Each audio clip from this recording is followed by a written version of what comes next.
Ngayong umaga mga bossing ko ay ika 16 days ng pagkawala ng aking anak na si Jovelyn. Ayan. Natatakot po sila kapag pumupunta sila dito. Ayan. Tapos, magsisindi lang po ako kasi tuwing umaga, pinapasyalan ko po siya dito. Ngayon, habang ako'y naglalaba, hindi na po kasi kami kukuha ng kasambahay para unang-una para makatipid din, tapos para maging busy ako. Kaya sabi ko sa mister ko, kaya ko lahat. Tapos tinutulungan man ako ng mister ko. Ayan. Kaya ng umaga, sobrang iyak ko, naalala ko na naman siya. Tapos sabi ng mister ko, ay nakakarinig daw po siya ng kumakatok. Kasi sabi nga po nila, pag daw po wala pang 40 days, nandito-dito lang daw po yung mga kaluluwa. Pag naka 40 days daw po, ay saka daw po ito, parang hindi na magpaparamdam, aakit na sa langit. Yan. Tapos sa may mga nakita kong nagko-comment, kaya minsan hindi ako nagbabasa ng mga nagko-comment. Yung mga nananalbahi pa sa mga komento na namimiss daw niya, pero kesyo mahal daw po niya si ganyan. Kung halimbawa ang hangarin ninyo ay makapangwalangya, panalangin ko sa aking anak na isama na po kayo. Kumbaga higitin ang paa ninyo dahil napakasalbahin ninyo.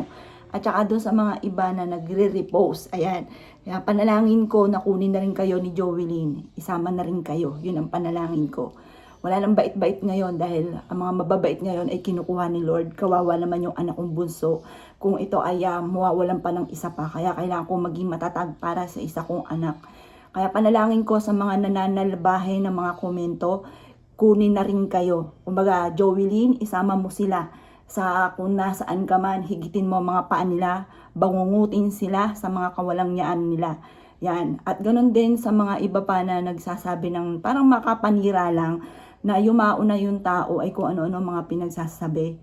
Ayan, kaya panalangin ko sa mga walang yan na isama na rin ni Mo Jovelyn sila. Lahat sila, mga walang ya sila, sa mga walang ya. Sama mo na anak. Wala nang patumpik-tumpik pa. Matsugi na rin kayo dahil napakasalbahe ninyo. Yan, sa mga nagko-comment na mga salbahe na kung ano-ano. Yan, tapos sa mga nanalbahi sa anak ko, dahil kagaya ng binanggit ni Dr. Willie Ong, na dahil sa stress din, panalangin ko na sumunod na rin kayo dahil napakasalbahe ninyo, dahil grabe ang ginawa nyo sa anak ko. Imbes na yung magulang ang magtrabaho, sa anak ko umasa. Yung ex ng anak ko, yon ang ginawa ninyo, sinalbahe ninyo ang anak ko. Doon kayo naasa, imbes na kayo maghanap buhay magulang, nananalbahi kayo, yung anak ko, batang-bata pa lamang, sa inyo, siya, umasap kayo sa kanya at hindi kayo nagtatrabaho. Konting ulan lamang kasi ang asawa ko, yung mister ko, namamasada yan ng tricycle. Gustong gusto niya kapag bumabagyo dahil maraming customer. Eto, kinukwento ng anak ko, umulan lang ng konti, uwi na sa bahay, napakabatugan, tapos iaasa nyo sa aking anak. Ang kakapal ng mukha ninyo. Isa sa mga naging dahilan din ng pagka-stress ng aking anak ay dahil sa maraming problema niyong idinala sa kanya. Ipinapasa niyo yung pamilya ninyo. Ultimong pinsan, nangungutang.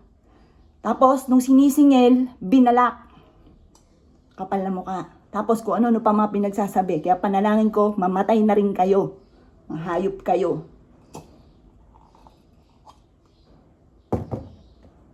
Sama mo na Jovelyn kung nasaan ka man. Higitin mo yung mga paa nila, mga hinayupak sila. Kakapal ng mukha pati mga nagkokomento ng mga napakawawalang niya. Panalangin ko, mamatay na rin kayo. Masama ngayon ng mababait, kinukuha agad ni Lord. Ang sakit sa kalooban. Kung ano yung mga pinagdadaanan ko, pagdaanan nyo. Mga walang niya, sa mga walang niya dyan na nagkokomento ng kung ano-ano. Namatayan na ako't lahat. Kung ano-ano pa sinasabi sa aking anak, makapanira lamang. Kaya panalangin ko, mamatay na rin kayo. Tangina nyo.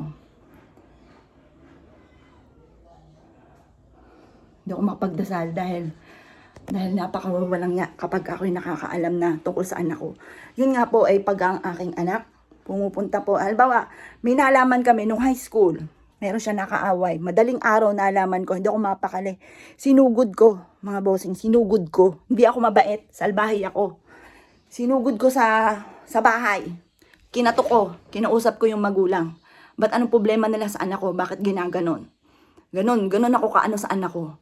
Sabi ko nga doon sa ex niya dati, magwala man ako ngayon, pero kung nabubuhay ang anak ko, magwawala ako at hindi ako papayag kasi nakailang beses na po kami baranggayan.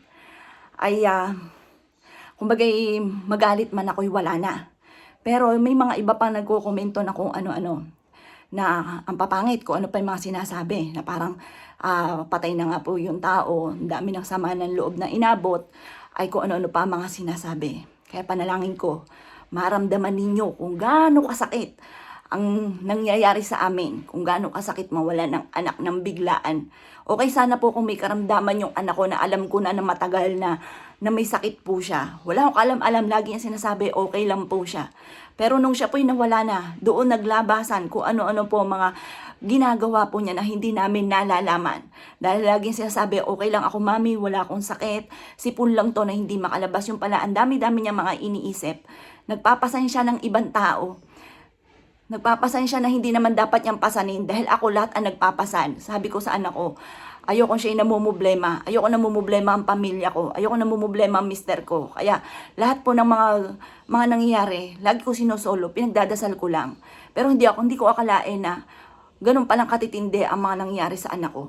Pati yung iba na alam ko ako ang nagpapabenta. Kasi akala daw nila, ay alam ko yung mga nirarakit ng anak ko. Ang alam ko lang, nag-online po siya. Nag-online siya ng damit, nagbablog din po siya. Yun lang ang alam ko. Tapos kung anong gusto na anak ko, mami gusto ko ng ganito, punta ka agad kami, bili ka agad kami. Pero wala ko alam-alam na pinagbebenta, ano pa pala siya, inuutusan pa siya na magbenta ng ganito, nagbenta daw ng vape, nagbenta ng mga pabango. Nakita ko sa mga messenger, iniisa-isa niya yung mga kakilala niya, inaalok niya ng mga pabango, kung ano-ano mga inaalok niya, pati mga pasalubong. Antindi ng ginawa. Kaya panalangin ko, bumalik sa inyong lahat kung ano yung ginawa niyo sa aking anak, yung mga pasakit, bumalik sa inyo, karmahin kayo. At sa mga nagkukomento, Joelyn, sa mga taong nagkukomento na kung ano-ano, panalangin ko ay higitin mo ang kanilang mga paa. Ikaw na ang bahala sa kanya. Isama mo na sila. Mga walang ya. Talagang sobra. Masama ngayon ang mabait. Kaya ako, didiretsahin ko na. Kung sino may mga nadalbahay sa anak ko, mamatay na rin kayo. Mga walang ya kayo. Ako po yung mga iba na concern, mga nagme-message sa akin, ay okay naman po. Kaya lang po, parang lalong tumitindi. Hindi nga po ako nagbabasa ng mga komento eh. Pero salamat na rin sa mga nag-concern. Pasensya na rin po sa mga bossing, sa mga nakakilala po sa amin na bumabati po sa amin ng condolence. Ay masamang magpasalamat. Pero mula sa aking puso, ay hindi ko rin kayo makakalimutan. At ganoon din sa mga taong, yung mga iba na nakasama ng loob na hindi ko inaasahan na pumunta po doon, nagme-message po sa akin, masamang magpasalamat, pero mula sa aking puso ay hindi ko kayo makakalimutan. Ayan, at sa mga taong mga salbahe, na kung ano man po yung mga ginawa nyo sa aking anak, ay kayo pa yung nagmamalinis at kung ano pa mga sinasabi po ninyo, panalangin ko na mamatay na rin po kayo. Panalangin ko na, Joelyn, isama mo na sila. Bago mag 40 days, sama mo na sila. Mga salbahe sila. Wala nang awa-awa ngayon. Wala nang diretsahan ako magsalita. Hindi na, kumbaga, pampapatumpik-tumpik pa. Magsalbahe ka. Kung ano naman pinagsasabi mo. Kung anong pahirap mo sa aking anak. Panalangin ko na ganun din ang mangyari sa inyo. Triple pa. Triple pa ang mangyari sa inyo. Sakit. Kung ano yung mga pinagdadaanan ko sa ngayon. Panalangin ko na lumubog ka sa kinatatayuan mo sa mga nagre-repost ng kung ano-ano. Panalangin ko na lumubog ka ngayon. Panalangin ko na mamatay ka na rin. Hayop kayo. Kung sino man ang mga walang yan na nanalbahe sa aking anak. Triple. Alam ko may babae rin kayong mga anak. Triple ang danasin ninyo sa mga kawalang yang ginawa ninyo sa aking anak. Napakasama ng loob ko. Ako'y nagdadalamhati sa sobra-sobra. Ako ang pinakamasakit na pinagdadaanan sa ngayon. Dahil lahat ay gagawin ko para sa aking pamilya. Tapos gaganyanin niyo lang ang aking anak. Napakasakit. Kaya panalangin ko, lahat ng mga nanalbahe sa anak ko, ng nagpahirap habang siya ay nabubuhay. Mangyari rin sa inyo kung ano mga pinagdadaanan ko ngayon. At triple pa, nasakit ang danasin ninyo, napakasalbahin ninyo.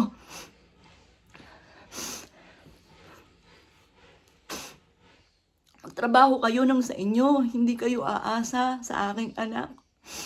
Yun nga kasi nasabi nga po, isa rin ang stress. Kaya nagkagano ng aking anak. Dahil sa stress sa mga pinagdaanan. Mantalang prinsesa sa akin ang aking anak. Kung ano ang gusto niya. Mami, gusto ko ng ganito. Gusto ko kumain ng ganito. Kahit ako'y may ginagawa. Sige anak, titigil ang mundo ko. Titigil ko anong ginagawa ko para sa aking mga anak. Gagawin ko ang lahat. Alam ng pamilya ko yan. Gagawin ko ang lahat para sa aking pamilya. Nagpamilya kayo, taas aasa kayo sa iba. Kakapal naman ng mga mukha ninyo. Ganon din sa mga iba nagkukomento ng mga kung ano-ano mga sinasabi. Panalangin ko na mamatay na rin kayo. Anak, isama mo na sila sa hukay na napakasasalbahay nila. Ikaw nang bahala sa kanila. Higitin mo mga pa nila. Multuhin mo sila. Meron nga pong nakasama ng loob ng aking anak. Hindi daw siya matahimik. Siya po'y laging nananaginip. Kaya sabi ko, sabi ng mister ko, huwag ko daw papuntahin.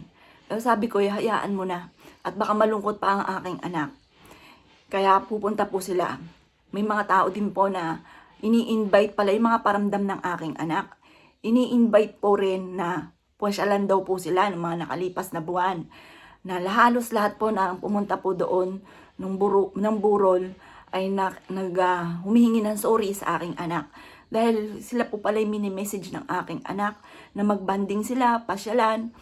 Kaya lang busy po pare-parehas, naunawaan ko naman po yung busy pare-parehas. Ay, tsaka mga estudyante pa ay hindi sila nakapunta pero todo hingi sila ng pasensya. Ayan, alam ko namang maunawaan din kayo ni Jovelyn dahil ganun din naman siya, busy. Lalo na sa mga pag-aaral. Pero minsan nagtataka ako sa anak ko, anak, mula umaga hanggang gabi, hanggang minsan makatulugan ko na, ay nag-aaral pa rin, napakasipag mag-aral. Kaya minsan tataka ko, nalaman ko, akala ko naman, minsan nagpapakita siya sa akin, Mami, ang ganda ng grades ko. Pinapakita niya, nasa iPad po niya, yung grades niya, nag-exam sila. Yung po pala may mga iba pang bagsak. Parang nung first year, na karelasyon pa yung isa, ay, yun nga po, may mga binalikan siyang subject na nagkanda bagsak-bagsak. Ay, ikaw ba namang pinagtitinda pa? Tapos nagluluto pa pala sila ng mga paninda at dadalhin sa school at iniisa-isa mga kaklase. Ay di imbis na makatutok sa pag-aaral, akala ko'y nag-aaral, yung pala na may nagtitinda pa. Kaya yun, nagkanda bagsak-bagsak. Kaya pinalalangin ko, iniluhod ko pa ito sa may Manawag na magkahiwalay na po sila at tigilan na yung mga paghihirap ng aking anak. Kasi natuklasan ko nga po pasa-pasa ang katawan. Yung pala naman ay pinapatulan at laging pinagbabantaan na sasaktan. Di ang nangyari, napabarangay na rin po namin. Kaya lang, itong aking anak, maano po talaga to, pag ito'y nakiusap ka sa kanya, oo na agad, tapos sa akin babalik. Mami, parang awa mo na, iurong mo na yung kasi pinabarangay nga po namin. Tapos sabi ko, ididimanda ko, iurong ko na daw. Ako namang sinanay, kapag ang anak ay nakikiusap, ay sige na nga, pero labag sa aking kalooban. Ayun nga po, nanalangin ako na matigil na. Kumbaga kahit hindi ko siya pinapagalitan dahil labag sa aking kalooban, pinanalangin ko na lang sa mahal na Birhen ng Manawag. Tapos pinanalangin ko na may magkagusto sa aking anak para mabaling naman at maiba-iba naman yung tipong mamahalin siya talaga. Ang nangyari may nagkagusto nga sa kanya. Kaya laking pasasalamat ko at bumalik ulit ako sa Manawag. Kung nakita niyo po yung post ko dati na babalik kami sa Manawag dahil meron akong wish na natupad. Yun na nga po yun. Yun po yung pinakamayor kong wish. Dahil feeling ko ay mawawala yung stress po niya. Kaya lang sobra-sobra pong stress ang mga pinagdaanan.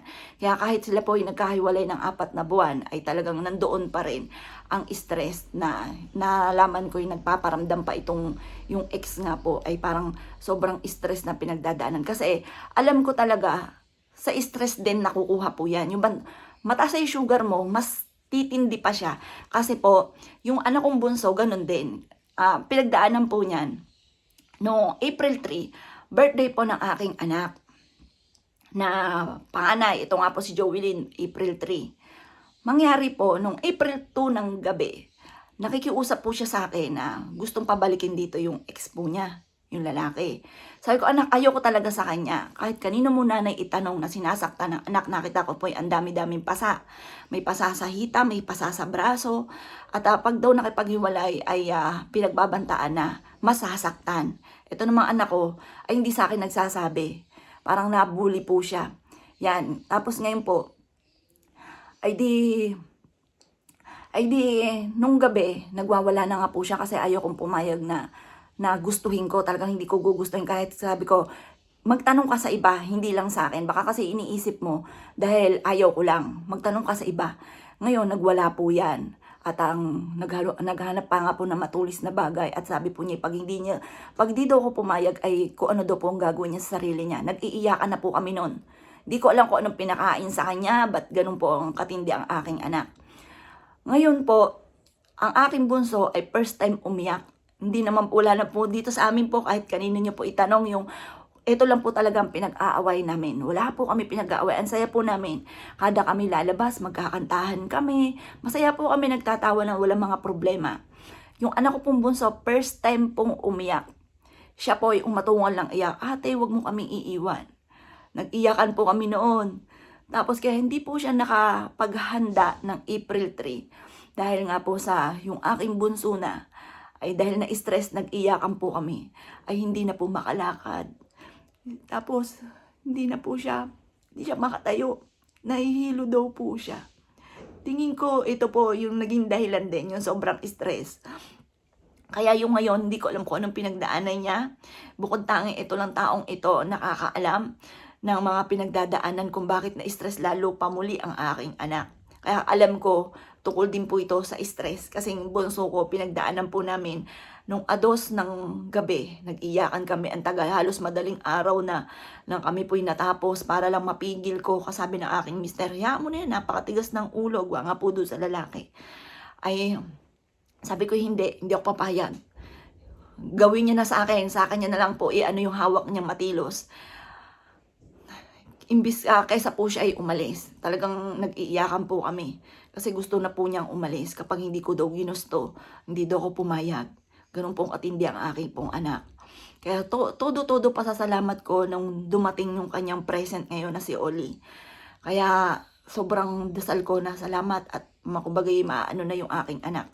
Dahil ganun nga po siya talaga pagka siya po ay nagkagusto. Yun lang talaga ang sakit ng ulo ko sa kanya. Pero pagdating sa usapin ng lahat, napakamaasikaso, mapagmahal, pagdarating yan sa akin, yayakap yan, kikis yan, mami, I love you, yung mga ganon.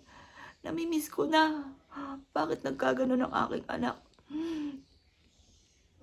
Parehas po yan, yung aking anak na bunso, yung aking anak na panganay. Parehas po yan, mga sweet po yan, ang babait po yan. Hindi mo maririnig yan na napakaingay, magligalig, hindi.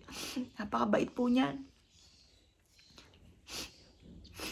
Kahit hindi dahil sa pukit anak ko, ginaganon ko, hindi po. Kahit dito, mga nakakilala sa kanya, maraming po nagmamahal sa kanya, na sinasabi, napaka-sweet nga po ng anak ko. Ganun po talaga siya po, mabait. Tapos sobrang magmahal. Kaya doon, yung sa mga nagko-komento, may nabasa ako mga nagko-komento na kung ano-ano, panalangin ko mamatay na rin kayo. Maranasan nyo kung gaano kasakit ang pinagdadaanan ko ngayon. Pinagdaanan ng aking anak. Natuyo na yung mata po niya, yung luha po niya, nag-stop na dito. Kitang-kita po pag ginanya yung mata niya, stop na po. Yung luha niya hindi na nakapatak. Natuyo na yung mata. Yung pinakamata po niya na dry. Sobrang sakit yung aking mga pinagdadaanan at sa mga kung ano na pa mga komento. Panalangin ko, anak, higitin mo na yung mga paa nila. Ikaw nang bahala sa kanila.